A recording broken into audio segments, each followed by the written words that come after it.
Bonjour, donc cette vidéo, elle fait suite à la vidéo que j'avais faite sur Nvidia. Pourquoi le même cauchemar que 2000, la bulle Internet, et pourquoi finalement moins 92%. On m'a posé une question dans les commentaires. Est-ce que moins 92% c'est vraiment quelque chose de sérieux? Est-ce que, bon, c'est pas donné pour illustration, hein, c'était les termes exacts. Donc c'est une très bonne question, c'est une excellente question. Et ça m'a donné l'idée de faire justement cette vidéo. Alors, dans mon esprit, en fait, non, effectivement, vous avez tout à fait raison, 92%, c'est une illustration. En fait, évidemment, ça peut baisser moins, hein, clairement, mais ça peut aussi conduire à la faillite de l'entreprise. Clairement, enfin, je veux dire, il faut quand même regarder un peu les choses en face. Euh, je ne suis pas Madame Irma, c'est arrivé à d'autres entreprises, hein, de mal, comment dire, mal se positionner sur un marché, éventuellement même d'être les premiers, de prendre les pots cassés et finalement de se casser la figure parce que en termes comment dire, d'échecs, ils ont essuyé tous les plâtres et on va voir en fait qu'il y a 3 types de plâtres à essuyer. Cette vidéo elle est vraiment comment dire, constructive, de manière à vous permettre de comprendre les problématiques que va avoir Nvidia. Donc vous avez des problématiques spécifiques à Nvidia et vous avez 2 problématiques qui sont plutôt liées à l'intelligence artificielle en général, mais qui vont avoir une influence sur le titre. D'ailleurs, à ce propos, si ça vous intéresse, je peux toujours faire une vidéo de vulgarisation de ce que c'est vraiment que l'intelligence artificielle. Bon, la chaîne, elle n'est pas prévue pour ça à l'origine, c'est plutôt l'investissement, mais voilà, si ça vous intéresse, je peux toujours vous donner ma vision des choses sur le sujet. Donc, de manière bon, relativement simple, je pense. Alors, déjà, avant de commencer, hein, disclaimer, l'investissement comporte des risques de perte de tout capital investi. Cette vidéo sur Nvidia et l'intelligence artificielle, d'ailleurs, n'est pas destinée à faire des conseils en investissement. C'est destiné à être plutôt un divertissement. Et donc, ne prenez pas des, comment dire, décisions de vente ou d'achat avec cette vidéo, hein, qu'elle vous fasse réfléchir. Mais après, pour tout ça, allez voir un professionnel en investissement. Voilà, je vous remercie. Ensuite, donc, j'ai posé la question à Google. Qu'est-ce qu'il y a comme concurrent à Nvidia dans les puces de l'intelligence artificielle? La réponse, elle est claire. Il y en a beaucoup, en fait. Il n'y en a pas qu'un peu.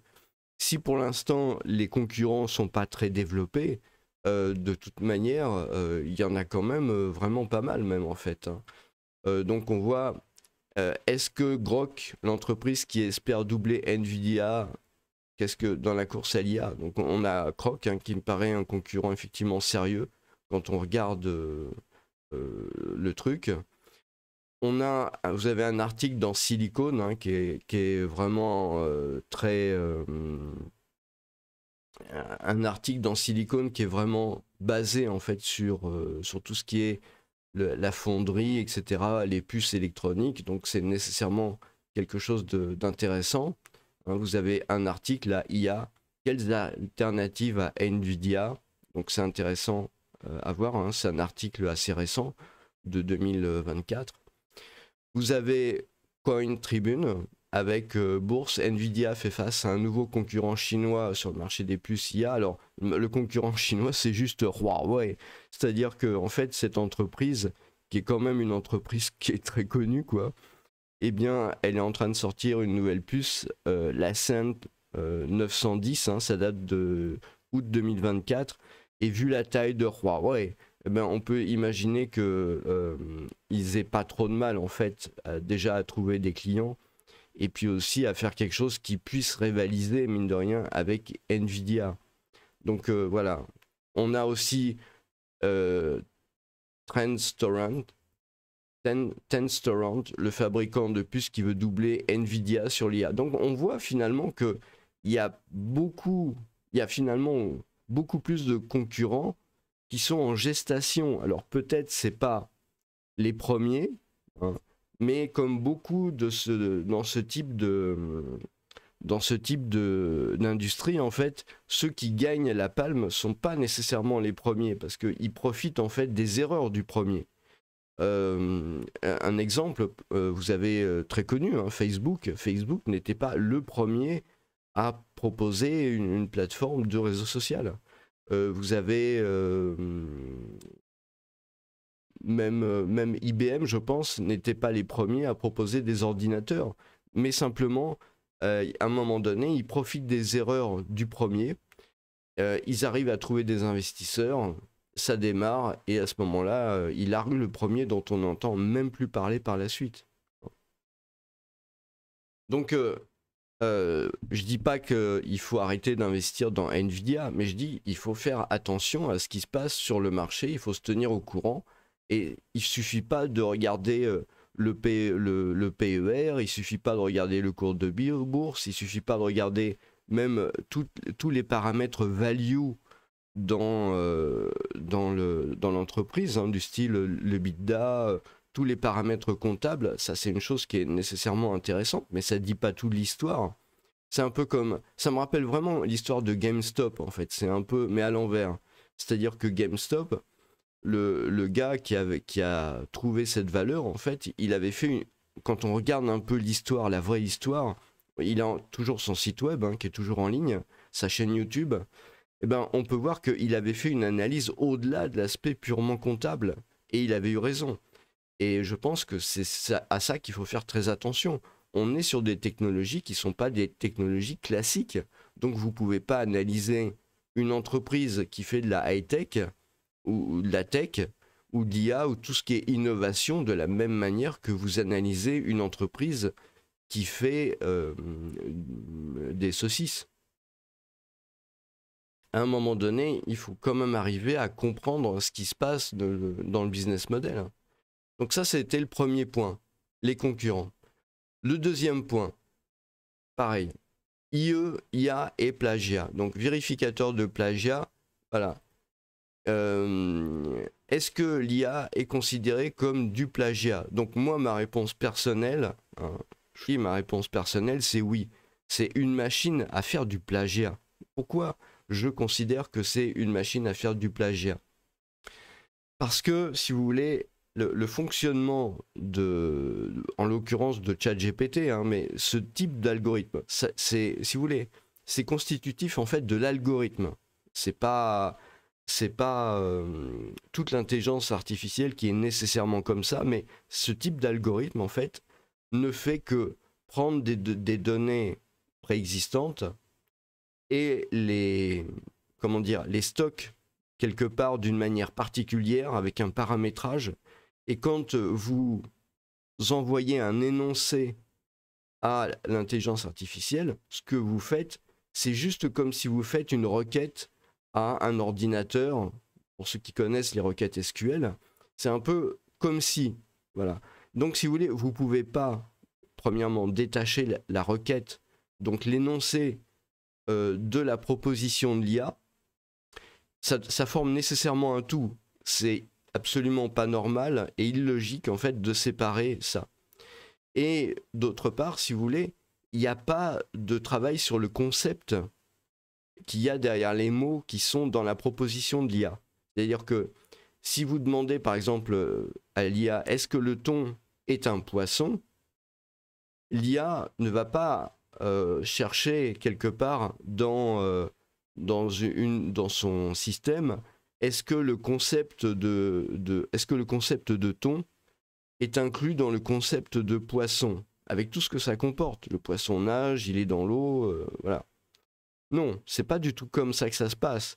Ce qu'il va faire, c'est que dans son système, il y a intégré le fait que la syllabe poids se retrouve souvent avec la syllabe son, je caricature.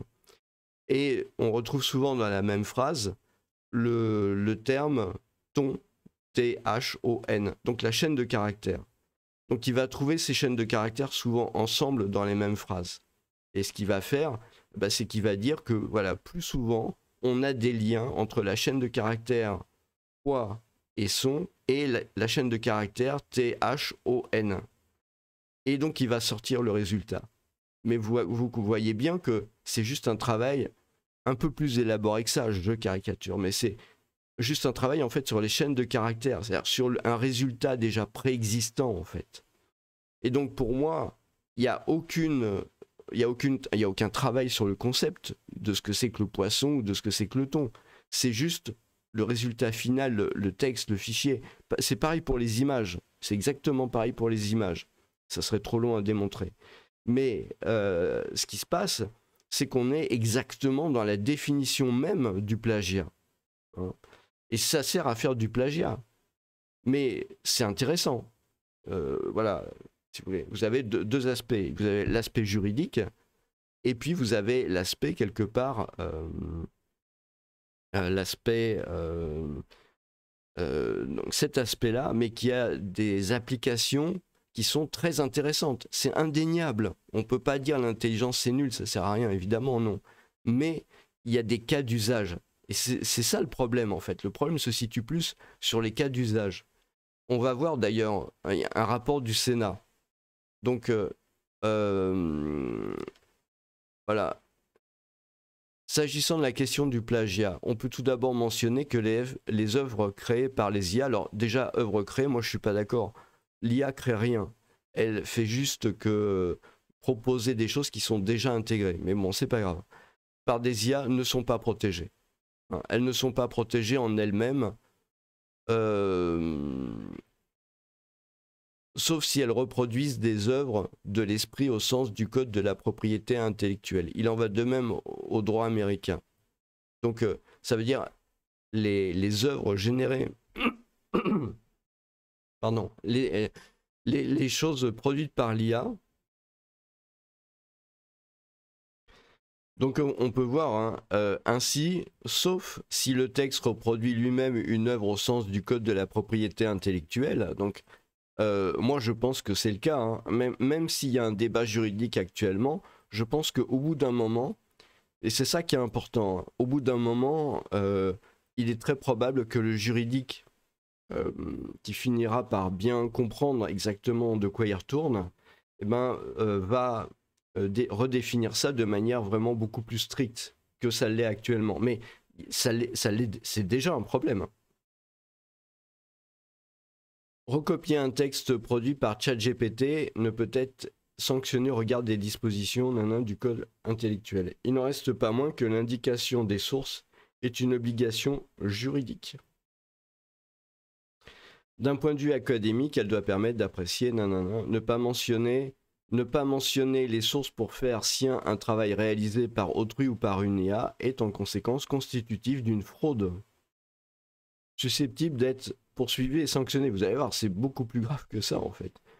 Voilà, La décision d'engager des poursuites à l'encontre d'un usager n'est pas encadrée par un délai de prescription. Il est donc possible d'engager des poursuites à tout moment, y compris plusieurs années après les faits, même lorsque la personne concernée a quitté l'établissement. Bon, là, il parle dans le cadre de l'enseignement supérieur, etc. Mais vous voyez que c'est quand même extrêmement grave. Hein. Dans l'hypothèse où les faits sont connus tardivement, ce qui peut par exemple être le cas pour des fraudes difficiles à détecter, mais imaginons que, et c'est même ce qui va être très probable, avec l'avancée des nouvelles technologies, rétroactivement, on pourra déterminer si un texte ou une image d'ailleurs est produit par IA de manière beaucoup plus sûre, beaucoup plus fiable. À ce moment-là, ça veut dire que si 10 ans avant vous avez fait ce qu'il fallait pas, voilà, ça risque d'être assez difficile. Et je pense qu'on va en venir de toute façon, parce que moi je vois, même en faisant cette vidéo-là, hein, par exemple, en faisant cette vidéo, en faisant des recherches sur Google, je me suis aperçu que, bon, je les ai virés, mais je suis tombé sur un certain nombre de textes qui étaient manifestement faits par ChatGPT.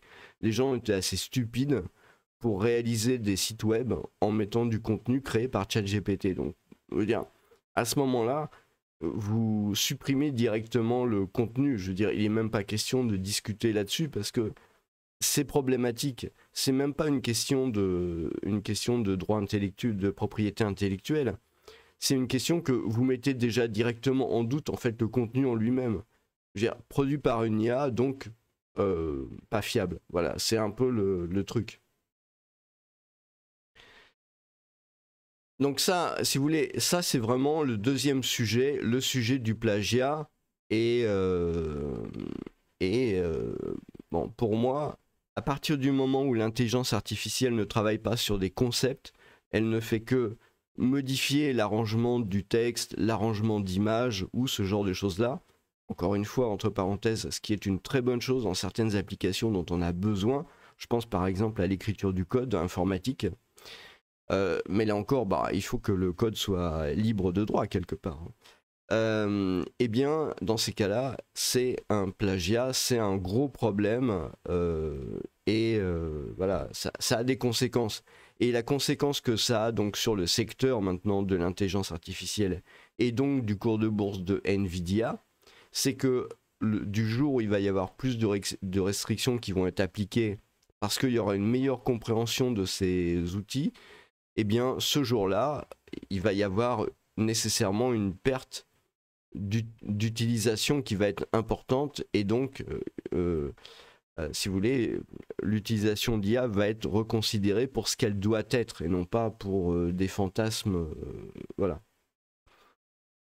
Je dis pas que l'IA ne pourra jamais, comment dire, agir comme le cerveau d'un être humain. Je dis simplement que les algorithmes qu'on a actuellement et qui se basent sur les puces informatiques qui sont créées par Nvidia et les autres fondeurs, en fait, n'en sont pas capables, en tout cas pour l'instant, en 2024. Je ne sais pas, ça peut changer dans 3 ans, ça peut changer dans 5 ans, pourquoi pas. Mais en tout cas, pour l'instant, en 2024, on en est là. Et on se base là-dessus pour prendre des décisions d'investissement, par exemple. Donc, le troisième problème, c'est ça. Selon une étude, l'IA est moins rentable que les salariés pour le moment. L'automatisation de 77% des tâches impliquant la vision ne serait pas viable économiquement aujourd'hui. Donc, l'automatisation de 77% des tâches. Alors on va me dire, oui, mais il reste quand même 23% qui le sont, et ça peut être intéressant. Ouais, mais encore une fois, l'intelligence artificielle, ça dépend ce qu'on... Si vous voulez, il y a des effets à court terme et il y a les effets à long terme. Le problème d'utiliser de l'intelligence artificielle, c'est que vous vous situez un peu comme dans une économie communiste. Alors pour ceux qui n'ont pas été dans une économie communiste, c'est un peu comme si vous allez dans un magasin, si vous voulez, et on vous propose toujours la même marque de lessive, en fait. Ou on vous propose tout le temps le même paquet de chips. Voilà. Donc au bout de quelques mois, au bout de quelques années, manger tout le temps le même paquet de chips, ça va quand même être un peu lassant. Vous imaginez? C'est un peu ce qui se passe avec l'IA, parce que ça se voit par exemple directement sur YouTube. Hein. Vous allez sur YouTube, vous avez un certain nombre de YouTubeurs qui trouvent bien, tant mieux pour eux, hein, de confier la génération de leurs vignettes à l'intelligence artificielle. Bon, moi je peux comprendre, je veux dire, je suis pas designer, et c'est vrai que franchement, faire des vignettes, c'est un problème pour faire des choses qui tiennent la route. Donc, ils confient ça à une IA. Mais le problème, c'est que au fur et à mesure du temps, vous vous apercevez que les IA, vous voyez, elles se ressemblent. Vous voyez ce que je veux dire? Elles se ressemblent. Donc au bout d'un moment, vous avez une espèce de bouillie, parce que c'est ça en fait le problème. Hein, c'est vraiment ça. Vous avez une espèce de bouillie qui se ressemble, et de vignette en vignette, quelque part, vous avez pas, on voit pas la différence, si vous voulez. Une vidéo se différencie pas pour votre inconscient, pour votre cerveau reptilien. Ça se différencie pas d'une vidéo à l'autre quelque part. Moi, je préfère mettre pas de vignettes ou des vignettes pourries, justement en réaction à ce truc-là. C'est pour ça que vous avez des vignettes comme ça sur la chaîne. De manière, c'est pour ça que des fois même sur certaines vidéos, je mets même pas de vignettes du tout en fait.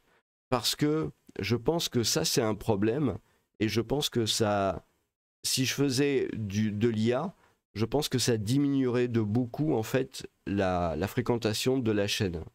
Voilà. Et je pense qu'à terme, en fait, c'est contre-productif, parce que au bout d'un moment, les gens en auraient marre beaucoup plus rapidement. Déjà, ils en ont marre. Hein. Non, mais c'est vrai. Hein. Regardez, il y a des chaînes que vous regardez maintenant que vous ne regardiez pas il y a 4 ans, et il y a des chaînes que vous regardiez il y a 4 ans que vous ne regardez plus.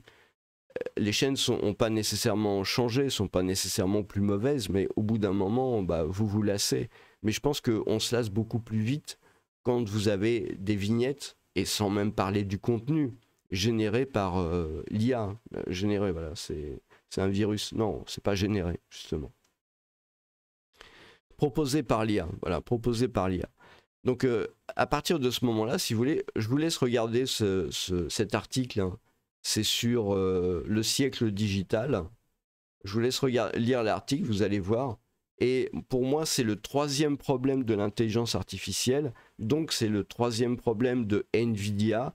C'est la question du retour sur investissement pour l'utilisateur final. Parce que on a bien compris que pour NVIDIA et pour OpenAI, Microsoft, tout ça, c'est une grosse machine à cash. On comprend bien qu'il y a beaucoup de rentabilité, etc.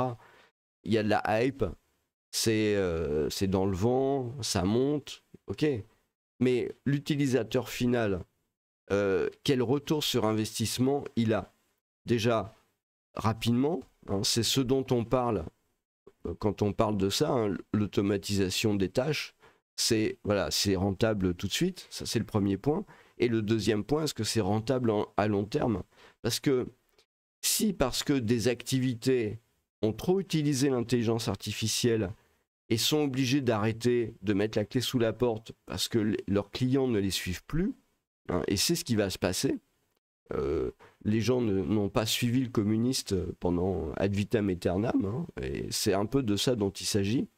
Et bien à ce moment-là, ce qui va se passer, c'est que voilà, au bout de quelques mois, quelques années, les utilisateurs, des clients qui utilisent l'IA pour exposer leurs utilisateurs, leurs spectateurs, leurs viewers, leurs clients, leurs prospects à de l'IA, en fait, eh ben, vont être beaucoup moins performantes. Peut-être elles vont l'être au départ pour avoir généré beaucoup de contenu, pour avoir monté en SEO dans les moteurs de recherche, etc. C'est très possible. Mais à ce moment-là, il faut avoir vraiment une étude qualitative de ce que ça rapporte sur le long terme. Et moi, je suis persuadé, voilà, je peux me tromper, que dans les trimestres qui viennent, les années qui viennent, on va voir que les entreprises vont revenir de ce mode 100% IA. Enfin, voilà, quand je dis 100% IA, excusez-moi, c'est pas exact, c'est exposer son client final juste à l'IA, comme des bots, en fait, c'est exactement pareil. Je veux dire, est-ce que vous pensez qu'un client va accepter pendant longtemps d'avoir à faire que des bots au bout du fil, pardon, quand il téléphone à l'entreprise?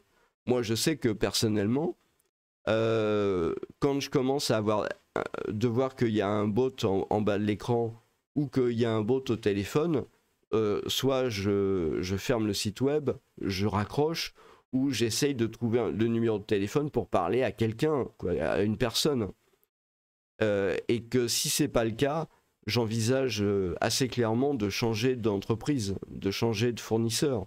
Voilà, je veux dire, et si l'entreprise, dans son contenu, sur son site web, ou dans le contenu que je dois utiliser, ou que je paye éventuellement, hein, et d'autant plus si je le paye, je m'aperçois qu'il me donne des trucs qui sont sortis d'une intelligence artificielle, c'est immédiat. Je crie au scandale, j'arrête et je vais ailleurs. Donc si vous voulez, bon, je ne sais pas si je suis quelqu'un de spécial à ce sujet-là, mais pour moi, ce qui se passe, c'est que c'est l'inconscient des clients finaux qui vont juger. Et pour moi, j'ai vécu dans un pays communiste, hein, donc c'est pour ça que je suis sensible à cette problématique. Pour moi, si vous voulez, au bout d'un moment, les clients vont plus suivre. Donc, l'entreprise qui va utiliser, qui achète à OpenAI, à ChatGPT, à tous ces gens-là, en fait, va nécessairement avoir des problèmes donc bah, ChatGPT, etc., ils vont avoir des problèmes. Donc quelque part OpenAI, donc Nvidia, et il suffit qu'il y ait quelques entreprises comme ça qui basculent d'un modèle où ils ont vraiment fait le forcing sur l'IA pour exposer leurs clients à des propositions d'IA, que ce soit des propositions de texte ou des propositions d'image. Et il suffit que le mouvement commence, qu'il y ait quelques études comme ça qui sortent sur le sujet de la manière dont je vous l'ai expliqué, pour que, à mon avis, vu les investissements monstrueux qui ont été faits dans le domaine, il y ait un refroidissement général. Et à ce moment-là, ça sera le troisième problème que je voulais mettre en avant. Mais voilà, donc quelque part on en est là, mais encore une fois, je veux pas, comme dirait aussi un autre youtubeur que j'aime bien qui s'appelle Julien Flo, qui fait des analyses boursières qui sont intéressantes. Je veux pas jeter le bébé avec l'eau du bain et je veux remettre l'église au centre du village. C'est-à-dire que les algorithmes d'intelligence artificielle existent depuis avant ChatGPT, qui n'a que 2 ans de public quelque part. Ils existent depuis bien plus longtemps. Par exemple, quand vous écriviez une lettre avant sur du papier, ça date d'il y a 30 ans, hein, vous remplissiez à la main les codes postaux, etc. Et ben, c'est une intelligence artificielle qui va faire de la reconnaissance de forme sur le caractère du code postal. Donc ça existe depuis longtemps, ce mécanisme-là, si vous voulez. Et donc le perfectionnement quelque part de ça, qui va conduire à des gains de productivité qui peuvent être vraiment monstrueux quand on sait bien utiliser l'intelligence artificielle, et ben à ce moment-là, ça c'est quelque chose qui va perdurer. Et à ce moment-là, on sera dans la longue traîne quelque part. Vous savez, hein, le fameux schéma où on voit l'augmentation vers le ciel en fait de la tech. Hein, c'est la découverte. Ensuite, vous avez une phase où ça sature, puis une phase de chute. Bon, bah là, on est dans la phase clairement de montée de la hype. Hein. On n'est pas encore arrivé à la phase de saturation. Quoique, bon, le cours de bourse, je ne sais pas si ça a une signification, mais en tout cas, voilà, pour moi, on n'est pas encore arrivé au top, parce qu'il n'y a pas encore beaucoup d'études qui montrent ce que je vous explique là. Quoique, voilà, peut-être on commence à arriver en haut, en fait. Et après, ça va redescendre. Donc ça va redescendre jusqu'à un stade, voilà, où on va dire, bon, l'IA c'est pourri, ça marchera jamais, on n'en veut plus, enfin, voilà... On va au contraire dire tout le contraire de ce qu'on avait dit quand ça montait. Et puis là, il va y avoir les applications vraiment avec du ROI, avec de la génération de cash, de la génération d'argent qui vont s'installer petit à petit. Ça va remonter et ça va faire une des technologies de l'avenir nécessairement. Voilà, c'est comme ça que je vois les choses. Parce que à ce moment-là, on aura, un peu comme après les années 2000, en fait, on aura, et puis aussi après finalement la crise des subprimes avec les réseaux sociaux, on aura pu vraiment déterminer quels sont les usages qui sont des usages rentables, où il y a du retour sur investissement. Et donc quelque part, bah, ça va remonter la chaîne, on va modifier les algorithmes, on va modifier les chips, on va modifier la manière dont tout ça fonctionne. Et on va se retrouver sur des choses qui sont des choses durables. Alors, à ce moment-là, est-ce que Nvidia sera toujours là? Ou est-ce que ça sera un de ses concurrents qui se sera mieux adapté à la nouvelle donne? Eh bien, j'oserais dire, la question est posée. Et je ne vais pas y répondre dans cette vidéo. Mais en tout cas, voilà, faites attention quand vous investissez dans le secteur. Essayez de bien prendre en compte toutes ces informations, au moins si vous avez investi, pour voir où ça en est et comment ça se comporte. Voilà, bon bah écoutez, je vous remercie beaucoup et je vous souhaite une très bonne journée.